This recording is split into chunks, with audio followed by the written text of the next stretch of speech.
এই লোকটি প্রতিদিন ঘুম থেকে উঠে আয়না দিয়ে চেক করত তার স্ত্রী বেঁচে আছে কিনা, কারণ তার স্ত্রী মারা গেলে সব সম্পত্তি সে পেয়ে যাবে। এই সম্পত্তির কারণে সে বুড়ি মহিলাকে বিয়ে করেছে। তখনই সে হতাশ হয়ে এইখান থেকে চলে যায়। এই বাড়ি কোনো রাজপ্রাসাদ থেকেও কম ছিল না। সে রাজার মতো থাকতো। সে হেঁটে চলাচল করত না, হাওয়ার বুট দিয়ে ঘোরাফেরা করত।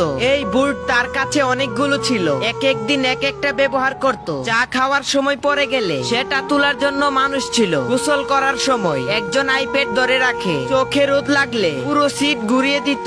আজ তাদের বিবাহ বার্ষিকী ছিল। 30 বছর হয়ে গেছে তারা একসাথে আছে। তার স্ত্রী তাকে একটি ঘড়ি গিফট করে। সে এমন ভাবে এক্সপ্রেশন দেখায় যেন অনেক খুশি হয়েছে। আসলে তার তারিখ পর্যন্ত মনে ছিল না। তার কাছে এরকম ঘড়ি আরেকটি ছিল। এরপর সে ভাবে বুড়িকে একটি গাড়ি গিফট করবে আর তাকে শোরুমে নিয়ে যায়। কিন্তু এটা লোকটির একটি চাল ছিল। সে বলে, তুমি ড্রাইভ করতে পারো না, না হলে আমি তোমাকে গাড়ি কিনে দিতাম। তখনই বুড়ি তার কথা শুনে একটি গাড়ি কিনে তাকে গিফট করে দেয়। এরপর সে গাড়ি নিয়ে চলে আসে। যখনই সে বাড়িতে আসে দেখে বাহিরে আরেকটি গাড়ি রাখা। যখনই সে বুড়ির সাথে কথা বলতেছিল তখনই শোরুমের মালিক আসে। এখন থেকে সে বুড়ির সাথে থাকবে। তখনই সেম রেগে যায়, তার সব কাপড় প্যাক করে ফেলে আর বাড়ি থেকে বেরিয়ে যায়।